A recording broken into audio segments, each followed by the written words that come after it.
Hi everyone, my name is Emily Gibbs from Arvada, Colorado. I grew up dancing here, started my journey as a studio kid in Arvada, Colorado, all through high school. I then got an agent out in LA and decided to go pursue that route. Did a few professional gigs out in LA, but decided that I did want to go back to college.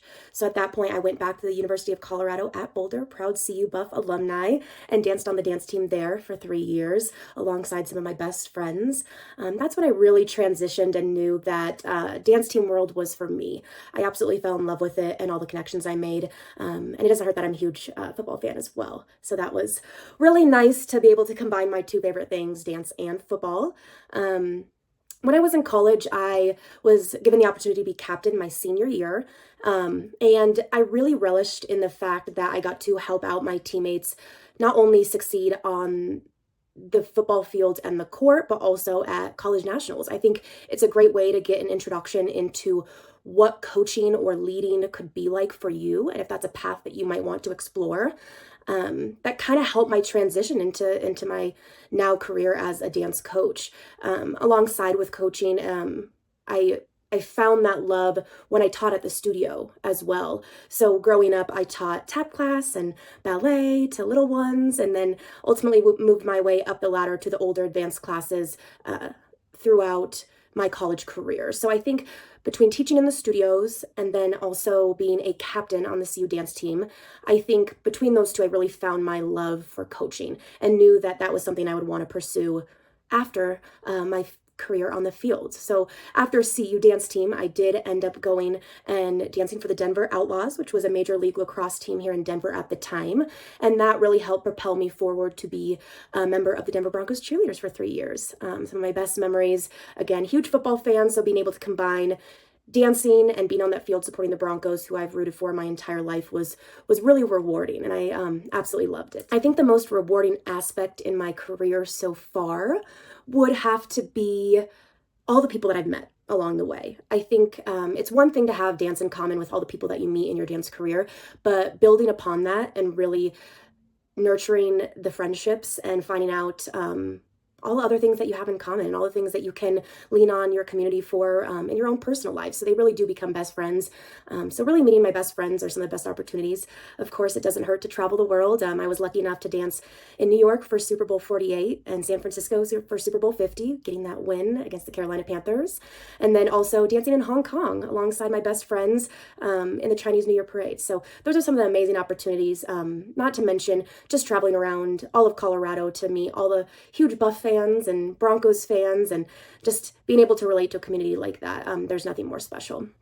When talking about transitioning from dancing at a high school level to a collegiate level, I think the one thing that I think dancers should really put an emphasis on is finding their true personality through dance. I think in high school, the importance is really cleanliness and finding that team unity and unison and synchronization. So going into state or other competitions on the field, we really want it to look the most uniform we can when it comes to all of the movements. I think the small transition that happens is that dancers don't realize the amount of personality and emphasis on stylistic choices from high school to college. So I think what I would recommend for dancers to prepare themselves when talking about transitioning from dancing at a high school level, from high school to college, is really focusing on who you are as a dancer. What can you bring with your personality? Are you more of a hard-hitting, dynamic dancer? You could have more soft, feminine dancing. I think understanding who you are as a dancer and who you are as a person is very important. I think also being proud and being confident in that person is very important. Training from high school to college is really focusing on who you are as a dancer from high school to college. There's a lot more leeway when it comes to schedule and commitment, in the sense that a lot of it is going to be put on your shoulders. You have to be responsible for all the choices that you make when it comes to practicing outside of practice, commitment level.